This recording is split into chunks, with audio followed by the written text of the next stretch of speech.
پاکستان کے خلاف منظم انداز میں جس طرح جو ملک دشمن قوتیں ہیں ایک بار پھر منظم ہوئی ہیں، ان ملک دشمن قوتوں کی وجہ سے یہاں پہ جو قیام امن کی صورتحال ہے وہ دن بدن گمبھیر شکل اختیار کر رہی تھی، اور آپ نے دیکھا کہ پچھلے کچھ عرصے کے دوران یہاں پہ جس طرح دہشت گردی کے جو واقعات پہ در پہ واقعات یہاں رونما ہوئے ہیں، اور ان واقعات کے دوران جس طرح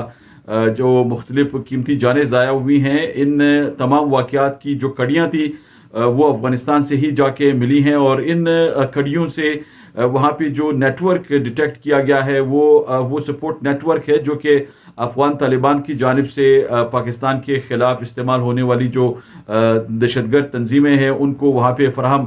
کیا جا رہا تھا، اور ہمیں جو ہمارے ذرائع ہیں ان سے یہ معلوم ہوا ہے کہ مختلف جو دہشت گرد تنظیمیں ہیں افغانستان کے اندر جو کہ اس وقت جن کی پیٹرنائزنگ جو ہے افغان طالبان کی جانب سے کی جا رہی ہے، ان تنظیموں کے جو روپوش دہشت گرد تھے ان کو مختلف جو سرحد کے قریب علاقے تھے ان علاقوں میں وہاں پہ ان کو وہاں پہ روپوش کیا گیا تھا، مختلف جو ٹھکانے وہاں پہ قائم کیے گئے ہیں سرحد کے قریب، ان ٹھکانوں سے ان دہشت گردوں کو وقتاً فوقتاً پاکستان کے خلاف مختلف حملوں میں استعمال کیا جاتا رہا ہے، اور تازہ جو حملے ملک کے مختلف حصوں میں بلوچستان کے مختلف علاقوں سمیت رونما ہوئے ہیں، ان تمام واقعات میں بھی یہی جو دہشت گرد تنظیمیں ہیں یہ ملوث پائی گئی ہیں، اور اس وقت پاکستان سے غیر ملکی تارکین وطن کی زبردستی جس طرح ان کو یہاں سے نکالا جا رہا ہے، اور یہ چونکہ پاکستان کا ایک اندرونی معاملہ ہے اور یقیناً جو بین الاقوامی قوانین ہیں ان قوانین کی روح سے بھی یہ پاکستان کا حق ہے کہ اپنے اندرونی معاملات کی بہتری کے لیے اقدامات کرے، اور جو بھی قوانین ہیں ان کو باقاعدہ زیر غور لایا جا رہا ہے، اور جو غیر ملکی تارکین وطن ہے جس طرح ان کے ڈپورٹ کرنے کے لیے پاکستان نے حکمت عملی مرتب کی ہے، تو یہ جو تازہ حملے ہیں ان حملوں کی ایک وجہ یہ بھی ہے کہ یہ جو دہشت گرد تنظیمیں ہیں وہ یہ ان ریفیوجیز کے لبادے میں اکثر اوقات وہ انفلٹریٹ ہو کر یہاں پہ داخل ہوتے تھے، اور ان کی وجہ سے پھر یہاں پہ قیام امن کی جو صورتحال تھی وہ اکثر متاثر ہوتی تھی۔ تو آپ نے دیکھا ہوگا کہ پچھلے کچھ دنوں کے دوران جس طرح یہ حملے تیز ہوئے ہیں اس کی ایک بڑی وجہ بھی یہی قرار دی جا رہی ہے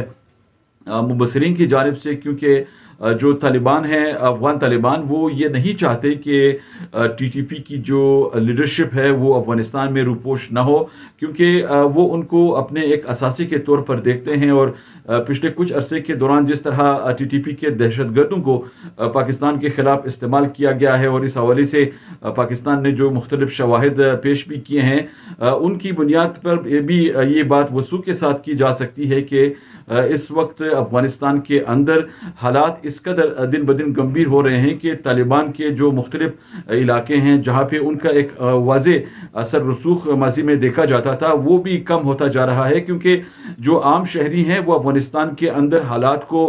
یہ دیکھ کر پریشان ہیں کہ جس طرح دعوے کیے جا رہے تھے افغان طالبان کی جانب سے ان دعووں کو عملی جامہ نہیں پہنایا جا رہا، اور اس وقت مختلف جو متضاد بیانات سامنے آ رہے ہیں طالبان قیادت کی جانب سے، بالخصوص وہ بیانات جو پاکستان کے داخلی معاملات میں مداخلت کے طور پر دیکھے جا رہے ہیں ان پر بھی ان کی کوئی وضاحت سامنے نہیں آئی ہے، اور چونکہ پاکستان نے واضح طور پر کئی مواقعوں پر یہ موقف دہرایا ہے کہ جو اندرونی معاملات ہیں پاکستان میں اس میں کسی کو مداخلت کی کوئی ان کی وہ گنجائش نہیں نکلتی، اور کوئی شخص پاکستان کے اندرونی معاملات میں مداخلت نہیں کر سکتا۔ پاکستان کے جو داخلی معاملات ہیں ان میں مداخلت کی یہ جو کوششیں ہیں میرے خیال میں ان کو ناکام بنانے کے لیے حکومت نے یا پاکستانی ریاست نے اس وقت جو حکمت عملی مرتب کی ہے یہ ایک بہت جامع حکمت عملی ہے۔